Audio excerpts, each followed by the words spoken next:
Hinikayat ni Pangulong Ferdinand R. Marcos Jr. ang mga Pilipino na balikan ang mga aral ng kasaysayan at gamitin ang mga ito bilang inspirasyon upang pangalagaan ang kalayaan, patatagin ang mga institusyon at higit pang palalimin ang pagkakaisa ng bansa ngayong Ninoy Aquino Day. Sa mensahe ng Pangulo, sinabi niyang ang alaala ni dating Senador Benigno Ninoy Aquino Jr.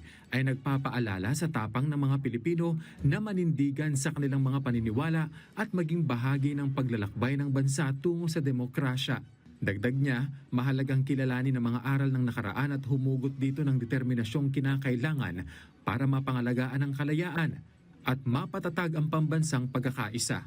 Bagamat nagbabago anya ang mga hamon sa demokrasya sa paglipas ng panahon, nananatili ang kolektibong pananagutan ng bawat Pilipino na palakasin at protektahan ito. Tinukoy ng Pangulo ang disinformation, pagkakawatak-watak, kawalan ng tiwala at kawalan ng pakialam sa mga usapin bilang ilan sa mga hamong nangangailangan ng aktibong pakikilahok ng mamamayan.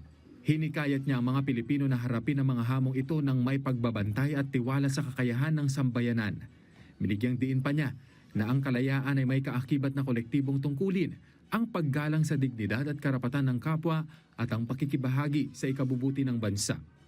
Tiniyak naman ng administrasyon na mananatili itong matatag sa pagtatanggol ng soberanya ng Pilipinas, pagsusulong ng rule of law, at pagtiyak na ang kalayaang pinahahalagahan ng mga Pilipino ay kaakibat ng tunay na oportunidad para sa bawat mamamayan. Kenneth Pasyente, para sa bayan.